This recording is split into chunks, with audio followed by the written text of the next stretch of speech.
जी हाँ, आपने सही पढ़ा। एक ऐसा मुस्लिम जिसने भारत देश को 5 टन सोना दान कर दिया। इसकी वजह थी देश की सुरक्षा। आज के मॉडर्न कैलकुलेशन के हिसाब से ये रकम 3225 करोड़ के आसपास है। इतनी बड़ी रकम एक मुस्लिम ने देश की सुरक्षा के लिए दान कर दी। शायद ही इतिहास में देश की सुरक्षा के लिए किसी ने इतनी बड़ी रकम दान की हो। लेकिन क्या है ये पूरी कहानी, वो शख्स कौन था और देश को किससे खतरा था, जानेंगे पूरी कहानी। लेकिन शुरू करने से पहले आप इस सवाल का जवाब दीजिए कि क्या आपने देश के लिए कभी कोई योगदान दिया? अगर हाँ तो कमेंट करके जरूर बताएं। तो आइए अब शुरू करते हैं।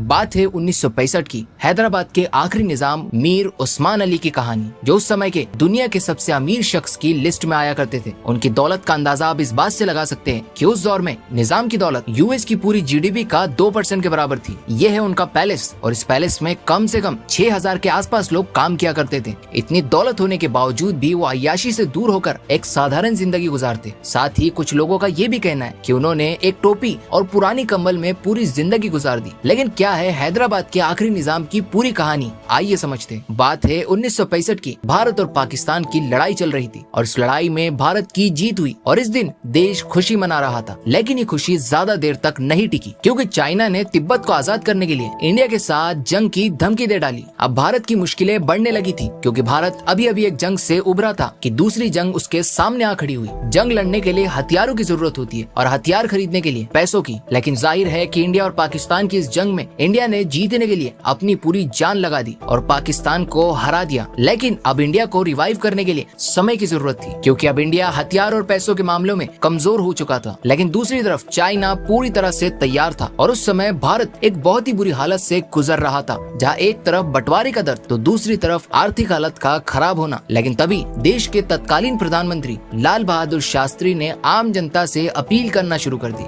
देश की सेना के लिए मदद मांगने लगे और लोग देश हित की भावना से अपना सब कुछ लगाने को तैयार हो गए। जहाँ किसी ने माली मदद की तो जिनके पास पैसे नहीं थे वो कपड़ा और खाना देने के लिए तैयार हो गए। यहाँ तक कि कुछ लोग तो खून देने के लिए भी तैयार हो चुके थे। लेकिन इतना सब कुछ भी काफी नहीं था, जिसके बाद ही लाल बहादुर शास्त्री ने रेडियो के जरिए अपनी आवाज देश के हर कोने तक पहुँचाई। लेकिन वही इस रेडियो को हैदराबाद में बैठे एक निजाम मीर उस्मान अली सुन रहे थे और तभी उन्होंने देश की मजबूर और कमजोर हालत को देखते हुए दान करने का फैसला कर लिया। इसके बाद ही निजाम ने लाल बहादुर शास्त्री को दिल्ली से हैदराबाद आने का न्योता भेजा। लाल बहादुर शास्त्री दिल्ली से हैदराबाद पहुंचे। वहां पर उनका स्वागत हुआ और लाल बहादुर शास्त्री की निजाम से मुलाकात हुई। लेकिन मुलाकात के बाद जब लाल बहादुर शास्त्री जाने लगे तो एयरपोर्ट पर निजाम ने सोने से भरे बक्से रखवा दिए। पहले एक बक्सा आया, फिर 2, 3, 4, 5 और इन बक्सों में पूरा 5 टन सोना था। इसके बाद ही उस्मान अली ने शास्त्री जी से कहा कि ये 5 टन सोना मैं देश के लिए दान कर रहा हूँ। निडर होकर लड़े, हम जंग जरूर जीतेंगे। निजाम की ये बात सुनकर शास्त्री जी खुशी खुशी दिल्ली लौटे और उनके साथ ये वाकया भी हैदराबाद से दिल्ली पहुंचा और दिल्ली से होते हुए अखबार और रेडियो के जरिए पूरे देश में ये बात फैल गई। इसके बाद ही हर किसी ने मीर उस्मान अली की दरिया दिली को सलाम किया। यहाँ तक कि इस बात को विदेशी मीडिया ने भी अपनी चर्चा का हिस्सा बनाया और इस घटना के पूरे 1 साल के बाद अब देश के हालात पहले से बेहतर हो चुके थे। लेकिन निजाम के लिए ये कोई बड़ी बात नहीं थी, क्योंकि निजाम अब भी वही साधारण जिंदगी गुजार रहे थे। लेकिन उन्हें चिंता थी तो बस एक बात की, उनके लोहे के बक्से जिसमें उन्होंने सोना भरकर लाल बहादुर शास्त्री को दिया था। दरअसल एक दफा का वाकया है जो कि लाल बहादुर शास्त्री के बेटे अनिल शास्त्री ने अपनी किताब में इस बात का जिक्र किया है। जब मीर उस्मान अली की तबीयत खराब हो चुकी थी तब लाल बहादुर शास्त्री ने उनका हाल पूछने के लिए फोन किया। तब निजाम ने बातों ही बातों में उनसे वो बक्सों का जिक्र छेड़ दिया और कहा, शास्त्री जी अगर उन बक्सों से सोना खाली कर लिया है तो आप वो मुझे लौटा दीजिए, क्योंकि वो मेरे पुश्तों की निशानी है। शास्त्री जी ये सुनकर हंस पड़े और कहा कि वो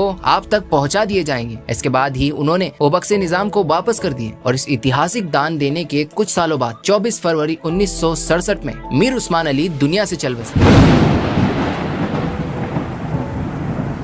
तो दोस्तों ये थी पूरी कहानी कि कैसे मीर उस्मान अली ने भारत के लिए एक ऐतिहासिक दान दिया जो कभी भुलाया नहीं जा सकता, क्योंकि मीर उस्मान अली ने भारत की उस हालत में मदद की जब भारत को आर्थिक मदद की सख्त जरूरत थी। जहां कई बिजनेसमैन और राजनेता पीछे हट गए, वहीं पर मीर उस्मान अली आगे आए और पूरे दिल से भारत की मदद की। तो दोस्तों इस दिलचस्प कहानी को लेकर आप क्या सोचते हैं, कमेंट करके जरूर बताएं। दोस्तों इसी तरह से हम इतिहास की कुछ ऐसे दिलचस्प वाकयात आपके लिए पेश करते हैं जिससे हमें कुछ न कुछ सीखने को मिले या फिर वो देश का एक अहम हिस्सा हो। दोस्तों अगर आपको हमारी वीडियो अच्छी लगती है तो लाइक जरूर करें और कमेंट करना ना भूलें। और आखिर में इस आवाज को दोबारा सुनने के लिए चैनल को सब्सक्राइब जरूर करें।